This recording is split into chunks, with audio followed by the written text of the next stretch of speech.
The importance of flashing is often minimized and its installation is sometimes ignored, especially in poor roofing installations.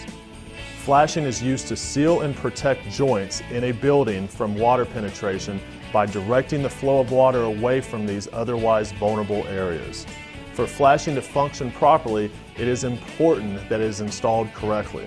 Let's take a few minutes to review proper flashing installation.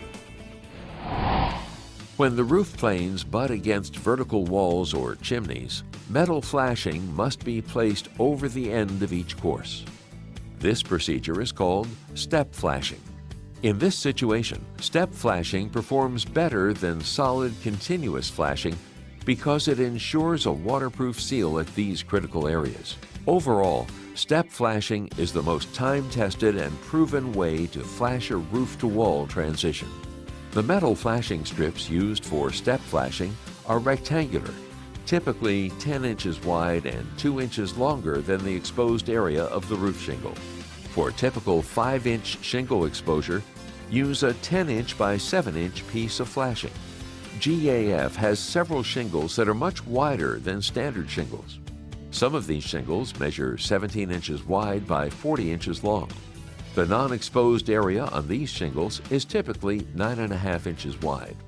To completely cover these shingles with step flashing, use 10.5-inch wide flashing, or simply install 2 overlapping pieces of a normal step flashing to fully cover this area.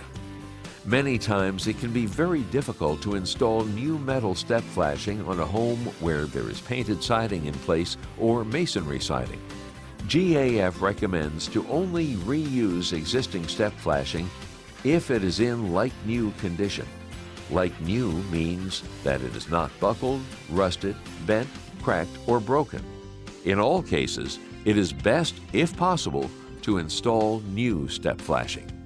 Weather watch or storm guard leak barrier should be in place over the deck protection and up the wall a minimum of 5 inches. Place the first step flashing strip over the end of the starter course shingle and secure the step flashing to the roof with 2 nails. Don't nail through the flashing to the wall because the flashing needs to be able to move with any deck and building movement.